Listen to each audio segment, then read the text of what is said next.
إن الحمد لله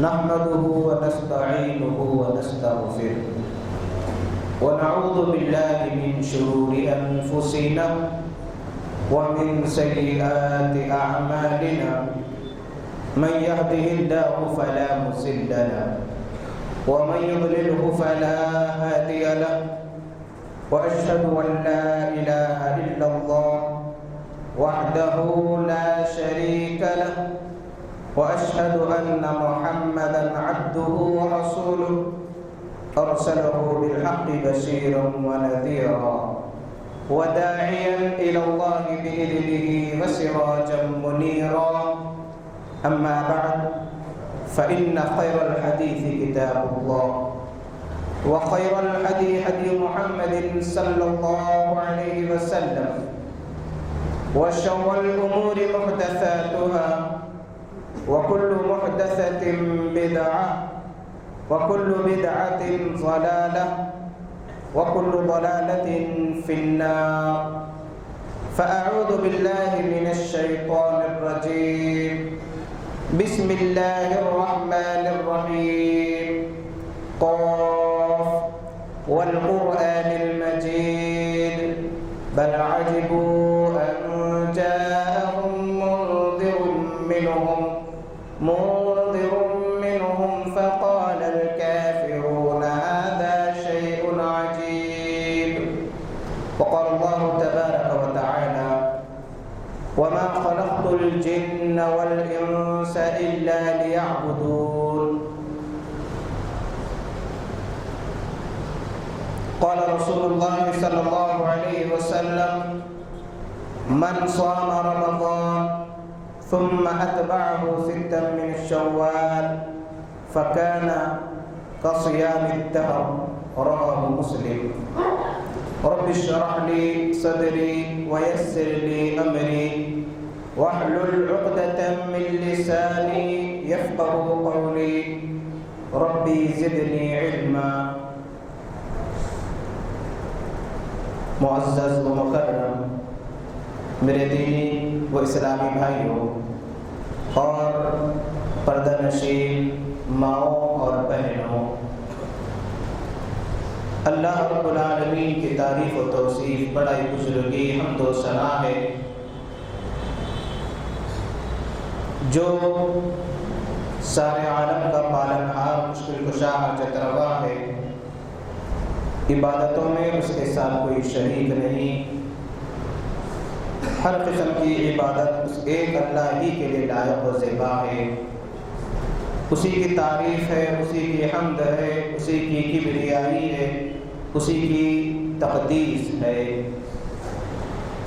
بے حساب درود و سلام ہو خاتم النبیین سید المرسلین رحمت للعالمین ساقی کوثر شافی محشر محمد رسول اللہ صلی اللہ علیہ وآلہ وسلم پر۔ معزز سامعین، آج کے خطبہ جمعہ میں جس عنوان پر میں خطاب کرنے جا رہا ہوں وہ عنوان ہے عید کا پیغام اور ماہ رمضان کے اثرات ہماری زندگی پر۔ اللہ کا فضل و کرم ہے کہ اس کی توفیق سے ہم نے ماہ رمضان کو عبادتوں میں گزار دیا اور الحمدللہ اس فریضے کی تکمیل پر سنت کے مطابق ہم نے عید کی نماز بھی ادا کی، تمام احباب کو عید الفطر کی مبارکبادی پیش کی جاتی ہے۔ اللہ تعالی ہمارے صدقات، قیام اور روزوں کو اپنے فضل و کرم سے قبول فرمائے۔ تقبل اللہ منا و منکم۔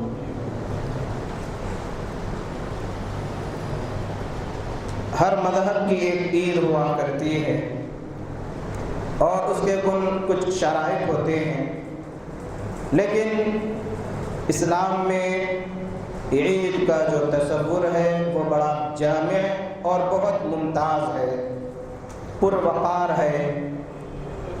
شور و شرابہ، تکالیف، اپنے اور دوسروں کے لیے نقصان کے اسباب، ایسی تمام چیزوں سے اسلامی عیدیں بہت دور ہیں۔ اسلام میں عید کا بہت جامع تصور ہے، وہ ایک دوسرے کو مبارکبادی پیش کرنا، خوشیوں میں شامل ہونا، خوشیوں میں شریک کرنا، ایک دوسرے کو قریب کرنا، درگزر کرنا۔ یہ کوئی رسمی چیز نہیں ہے، حقیقت میں عید کے حقدار وہ مسلمان ہیں جنہوں نے ماہ رمضان میں روزوں کا اہتمام کیا۔ عید کی خوشی کے حقدار وہ مسلمان ہیں جنہوں نے فرائض کے ساتھ ساتھ ماہ رمضان میں قیام اللیل کا اہتمام کیا، سنن و نوافل کا اہتمام کیا۔ عید کے مستحق اور حقدار وہ مسلمان ہیں جنہوں نے گناہوں سے ماہ رمضان میں خود بھی بچے، دوسروں کو بچانے کی کوشش کرتے رہے۔ عید کی خوشی کے وہ حقدار ہیں جنہوں نے ماہ رمضان میں اپنی زبان کو اللہ کی تعریف، اللہ کی بڑائی بزرگی، اللہ کی حمد و ثنا، اللہ کی تقدیس، سبحان اللہ، الحمدللہ، اللہ اکبر، لا الہ الا اللہ کے ذریعے تر رکھتے رہے اپنی زبان کو۔ محض چند خوش بہترین لباس پہن لینا، ایک دوسرے کو مبارکبادی دینا، یہ عید نہیں۔ حقیقت میں عید ایک روحانی خوشی ہے کہ اللہ نے اتنی عظیم ذمہ داری ہم پر ڈالا تھا، ہم حتی المقدور اس ذمہ داری کو ادا کرتے رہے۔ تو ادا کرنے کے بعد بطور انعام اللہ کے لیے 2 رکعت شکرانہ ادا کرتے ہیں تاکہ اللہ تعالیٰ ان کے ذریعے جو وعدے کیے ہیں گناہوں کی بخشش وغیرہ کے وہ پورے ہو جائے، اور یہ اللہ کے شکر اور تعریف کے بغیر نہیں ہو سکتا۔ اسی پر اللہ کی شکر ہے۔ اور عید کی 2 رکعت، عید کا جو دن ہوتا ہے، اہم جو چیز ہوتی ہے وہ 2 رکعت اچھا لباس پہننا، یہ عید نہیں ہے۔ حقیقت میں عید کی 2 رکعت شکرانہ یہ عید ہے۔ معزز سامعین، دعا کیجئے کہ جتنی عبادتیں ہم ماہ رمضان میں انجام دیے، اللہ تعالیٰ اپنے فضل و کرم سے ان عبادتوں کو قبول فرمائے۔ دعا کیجئے کہ جو عبادتیں ماہ رمضان میں ہم ادا کرتے رہے، اللہ تعالیٰ ان عبادتوں پر سال بھر مداومت کے ساتھ عمل کرنے کی اللہ تعالیٰ توفیق عطا فرمائے۔ دعا کیجئے کہ سارے مسلمان رمضانی مسلمان نہ بن کے رہے، بلکہ زندگی بھر ان عبادتوں کے اثرات کو اپنی زندگی میں نافذ کرے، کیونکہ حقیقت میں ماہ رمضان یہ جو مہینہ ہے یہ عبادتوں کا موسم بہار ہے، اور اس کے ذریعے بندوں کو فرما بردار بنانا مقصود ہوتا ہے۔ مسلمانوں کا جائزہ لیتے ہیں تو معلوم ہوتا ہے کہ مسلمان رمضانی مسلمان ہیں، رمضان میں عبادتیں تو کر لیتے ہیں، ایک بہت بڑا طبقہ تو اس سے بھی غافل رہتا ہے، جو عبادتیں کرتے ماشاءاللہ بڑے اہتمام کے ساتھ کرتے، لیکن رمضان گزرتا ہے تو عبادتوں کے اندر آہستہ آہستہ کمی آتے رہتی۔ اللہ کے نبی صلی اللہ علیہ وسلم نے فرمایا خیر الاعمال ما دیم علیہ وان قل۔ ایک اور روایت میں کہا خیر الاعمال ادومھا، کہ بہترین اعمال وہ ہے جو مداومت کے ساتھ جس پر عمل ہو، لگاتار انجام دیے جائیں، خیر الاعمال ما دیم علیہ، جن پر مداومت ہو.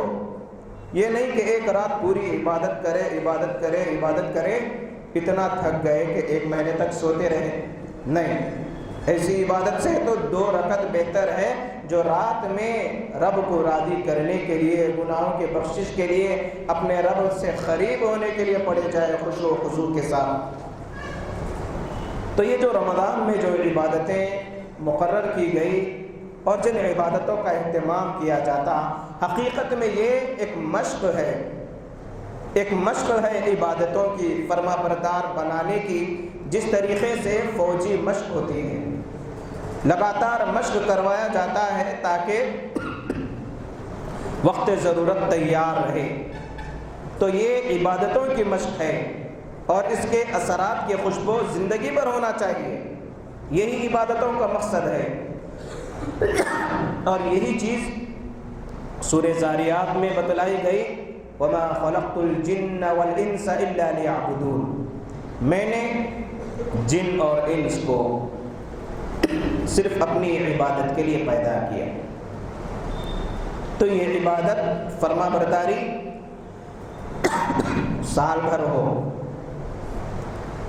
دوسری اہم بات کہ جس طریقے سے ہم ماہ رمضان میں روزے رکھیں، ماہ رمضان کے بعد بھی ان روزوں کا اہتمام کرنا، یہ تو فرائض تھے، ادا کرنا کسی بھی حال لازم اور ضروری تھا. لیکن کچھ ایسے روزے بھی ہیں جن کی فضیلتیں بہت بتلائی گئی. ان میں شوال کے روزے ہیں. ابو ایوب انصاری رضی اللہ تعالیٰ عنہ فرماتے ہیں کہ رسول اللہ صلی اللہ علیہ وسلم نے ارشاد فرمایا، من صام رمضان، جو ماہ رمضان کے روزے رکھے، ثم اتبعہ ستا من شوال، پھر اس کے بعد شوال کے 6 روزے رکھے، فکان کصیام الدہر، یعنی سال بھر روزے رکھنے کا اجر دیا جاتا ہے.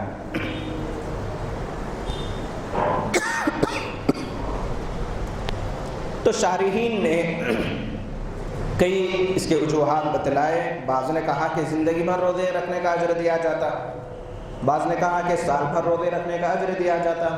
کوئی اگر ماہ رمضان کے ہر سال روزوں کا اہتمام کرے اور ہر سال شوال کے 6 روزے رکھے تو یہ وہ خوش نصیب ہے جنہیں زندگی بھر روزے رکھنے کا اجر دیا جائے گا انشاءاللہ. اصولی اعتبار سے کوئی اگر ماہ رمضان کے روزے رکھے پھر شوال کے 6 روزے رکھ لے، انہیں سال بھر روزے رکھنے کا اللہ رب العالمین اجر دیتے ہیں، کیونکہ ایک روزے کا بدلہ 10 گنا بڑھا دیا جاتا ہے. اس اعتبار سے پورے 360 دن روزوں کا اجر ملتا ہے. تو اس کا بھی اہتمام ہونا چاہیے، یہ بہت فضیلت ہے. اب شوال کے روزے مسلسل بھی رکھ سکتے ہیں یا پورے مہینے میں سہولت کے حساب سے 1 دینار یا کسی بھی طریقے سے تھوڑے تھوڑے کر کے اس کا بھی اہتمام کیا جا سکتا ہے.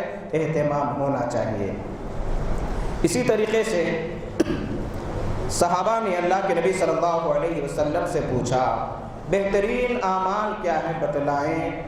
تو اللہ کے نبی صلی اللہ علیہ وسلم نے فرمایا کہ روزے رکھنا. پھر پوچھے کہ اس سے بڑی کوئی عبادت ہے تو بتلائیں. تو اللہ کے نبی صلی اللہ علیہ وسلم نے فرمایا الصیام، روزوں کا اہتمام کرو. پھر فرمایا اس سے بڑی اور کوئی اور عبادت ہے تو بتلاؤ. تو اللہ کے نبی صلی اللہ علیہ وسلم نے فرمایا کہ اس سے بڑی کوئی اگر اور عبادت ہوتی تو میں پہلے ہی بتلا دیتا. تو معلوم ہوا کہ روزہ عبادتوں میں سب سے بڑی عبادت ہے، اس لیے کہ تمام عبادتوں کا اجر بتلا دیا گیا. سبحان اللہ. لیکن روزے کے اجر کے بارے میں کیا کہا گیا؟ الصوم لی وانا اجزی بہ، کہ بندہ میرے لیے روزہ رکھتا ہے اور میں ہی اس کا اجر دوں گا. اجر نہیں بتلایا گیا، کیوں کہ اس کا تعلق ڈائریکٹ بندے اور رب سے ہے۔ اللہ کے نبی صلی اللہ علیہ وسلم پیر اور جمعرات کا روزہ بھی رکھا کرتے تھے، یہ بھی سنت ہے، اس پر بھی عمل ہونا چاہیے۔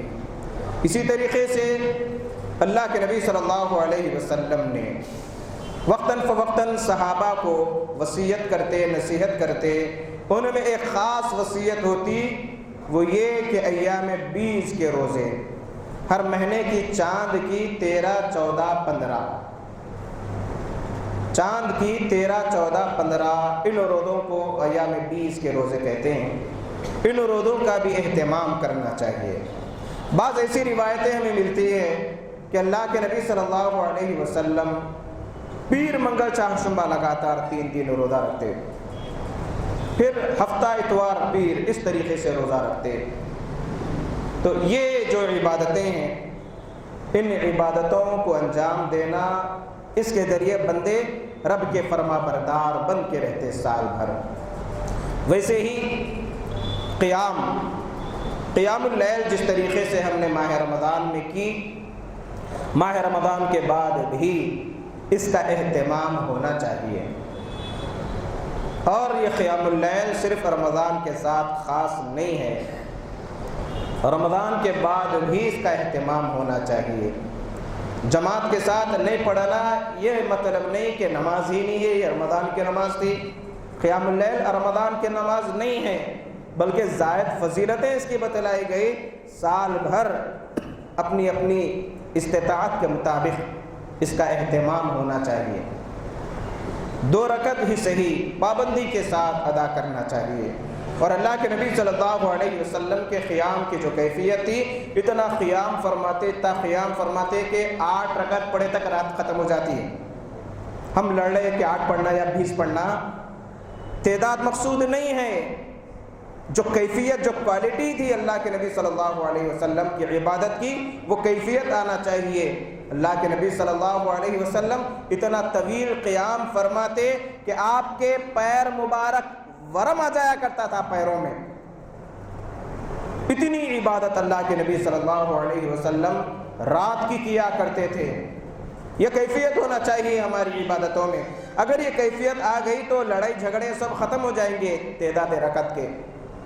اور یہ جو مسئلہ ہے کہ کیونکہ مسلمان قیام اللیل کا اہتمام صرف ماہ رمضان میں کرتے ہیں، اس لیے رمضان شروع ہوا تو 8 رکعت 20 رکعت کا مسئلہ اٹھتا ہے، عید کا چاند نظر آنے کے بعد وہ بھی ڈوب جاتا ہے مسئلہ۔ کیوں؟ اس لیے کہ مسلمان اہتمام نہیں کرتے، عام ایام میں اس کا اہتمام نہیں ہوتا۔ اگر ہو تو لڑائی جھگڑا ہی ختم ہو جائے گا، کیونکہ قیام اللیل کا تعلق صرف رمضان سے نہیں ہے بلکہ زندگی بھر سے ہے، اور سب سے بہترین عبادت ہے یہ قیام اللیل کی۔ یہ ہونا چاہیے یہ کیفیت۔ اسی طریقے سے ہم نے رمضان میں جس طریقے سے قرآن مجید کی تلاوت کی اہتمام کے ساتھ، یہ کیفیت ماہ رمضان کے بعد بھی ہونا چاہیے۔ وہی مداومت، کچھ وقت مقرر کرنا چاہیے قرآن مجید کی تلاوت کے لیے۔ محض تلاوت کر لینا کافی نہیں ہے، اس کے ساتھ اس کے معنی و مفہوم کو بھی سمجھنا یہ ضروری ہے، اس کا بھی اہتمام ہونا چاہیے۔ اور سب سے بڑی اور اہم بات ہے کہ آج ہم اسلام صرف مسجدوں کی حد تک محدود کر رکھے ہیں۔ یہ اسلام، یہ دین کو اپنے گھروں میں، اپنے رشتہ داروں میں، اپنی زندگی میں جاری رکھنا چاہیے۔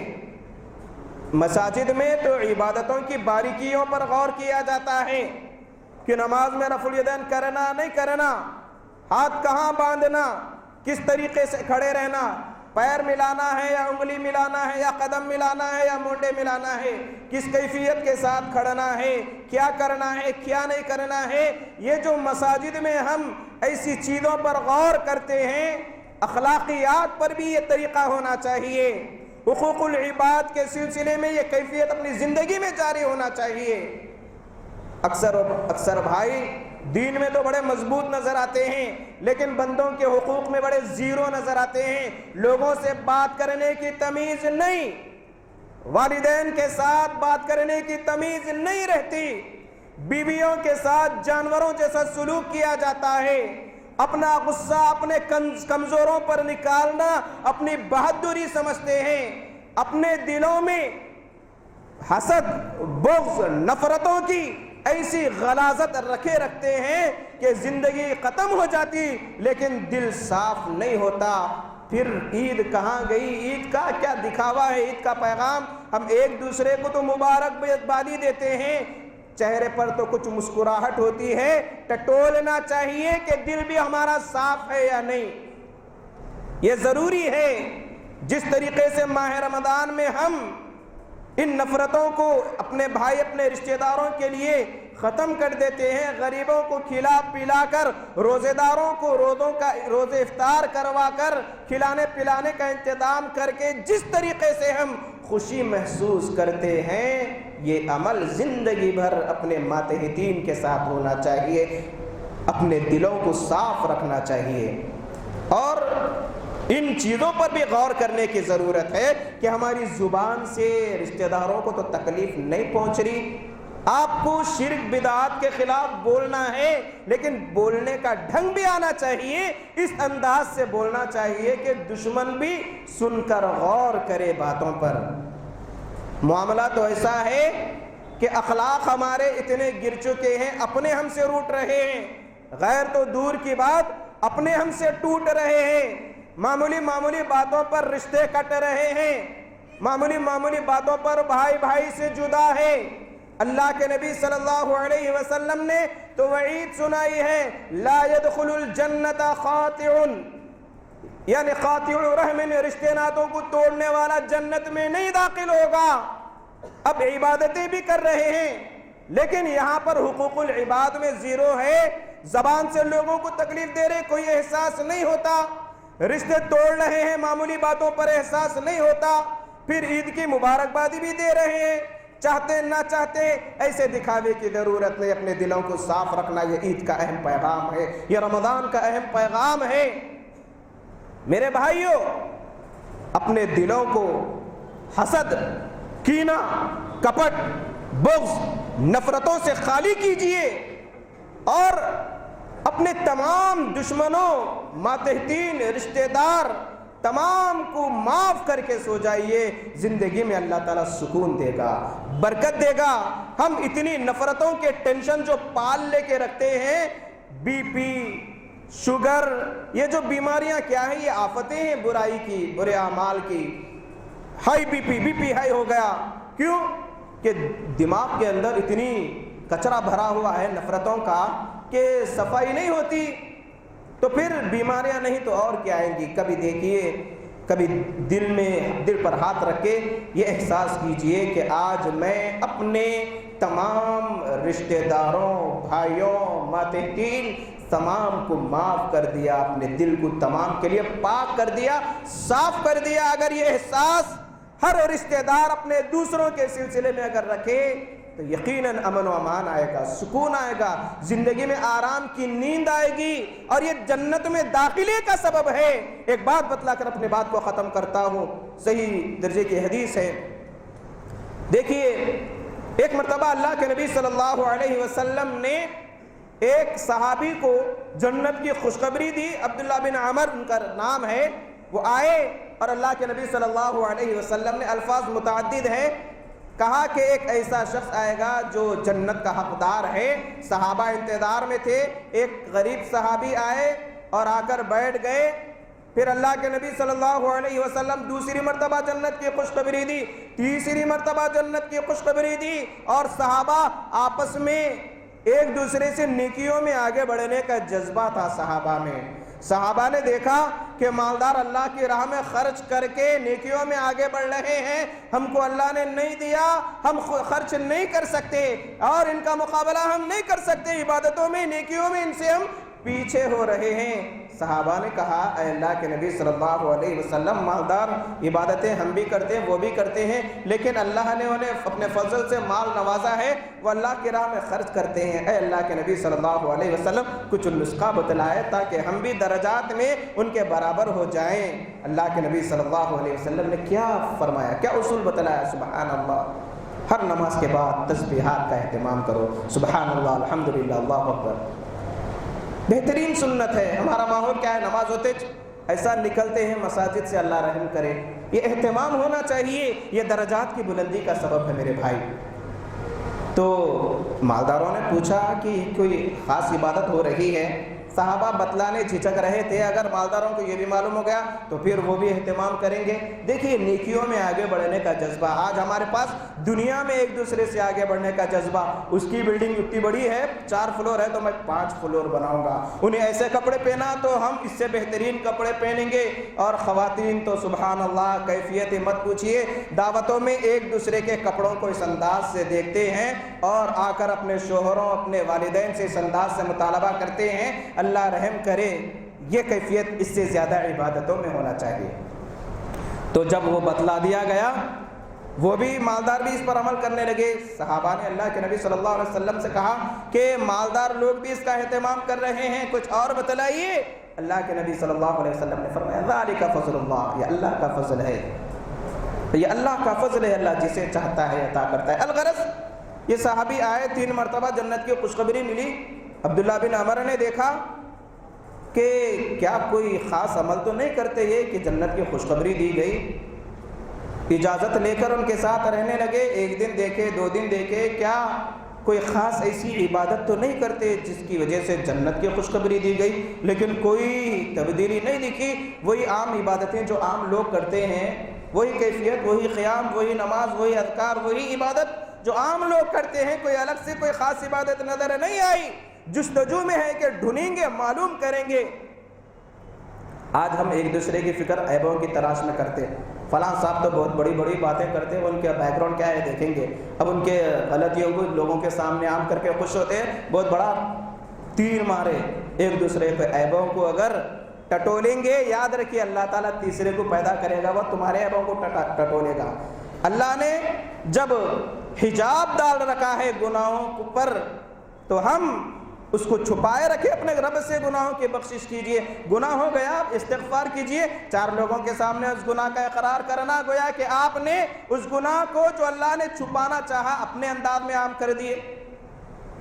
یہ بری عادت ہے سب سے، خود اپنے برائی لوگوں کے سامنے کرنا، یا لوگوں کے عیبوں کے پیچھے پڑنا، برائیوں کو تلاش کرنا، انہیں ایسا ہے، انہیں ایسا ہے، انہیں یہ کرا، انہیں کرا، تم کیا کرے؟ کیا تم فرشتے ہو؟ ابھی آسمان سے اترے؟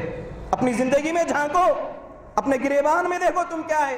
لیکن میرے بھائی عجیب و غریب کیفیت ہے، تو پورا ٹٹولے، عبادت کوئی چیز معلوم نہیں ہوئی۔ آخر میں تیسرے دن پوچھا کہ مسئلہ یہ ہے کہ اللہ کے نبی صلی اللہ علیہ وسلم نے آپ کو جنت کی بشارت دی 3 مرتبہ، ہم نے چاہا کہ کوئی خاص آپ عبادت کرتے ہوں گے جس کی وجہ سے جنت کی خوشخبری دی گئی۔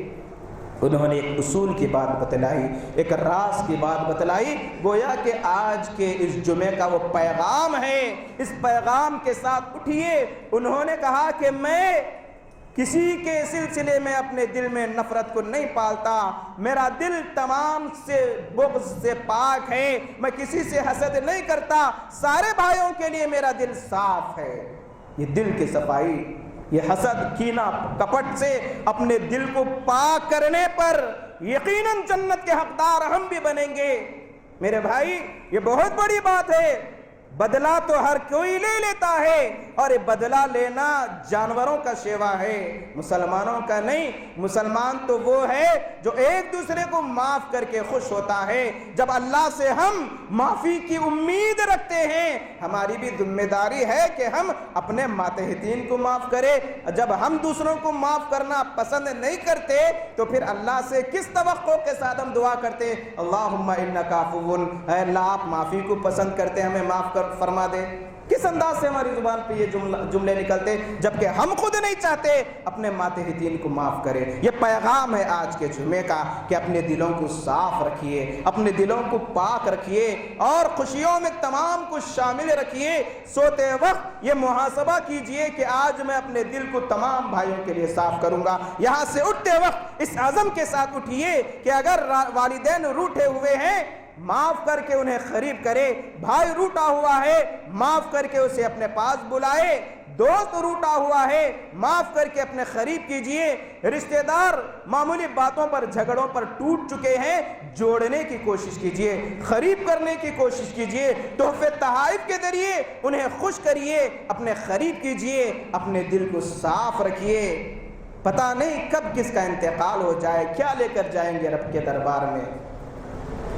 اللہ تعالیٰ سے دعا ہے الہ العالمین ہم تمام کے کوتاہیوں کو معاف فرما دے، الہی ہمارے دلوں کو جوڑ دے، الہی ہمارے دلوں میں الفت و محبت پیدا فرما دے، الہ العالمین سارے عالم کے مسلمانوں میں اتحاد و اتفاق پیدا فرما، الہی دلی رنجشوں کو ختم فرما، الہی جہاں کہیں داعی علماء دین کی خدمتیں کر رہے ہیں الہی ان کی غیب سے امداد فرما، جو دشمن دعوتی کاموں میں رکاوٹ بن رہے ہیں ان کے ناپاک عزائم کو الہی ناکام و نامراد نیست و نابود کر دے، الہی جو پاک مقامات پر دہشت گردی کا مظاہرہ کر رہے ہیں الہی انہیں ہدایت دے اور ایسے مقامات کو محفوظ رکھ، الہی مسلمانوں کی عصمتوں کو محفوظ فرما، الہی ہم تمام کو دین کا داعی بنا،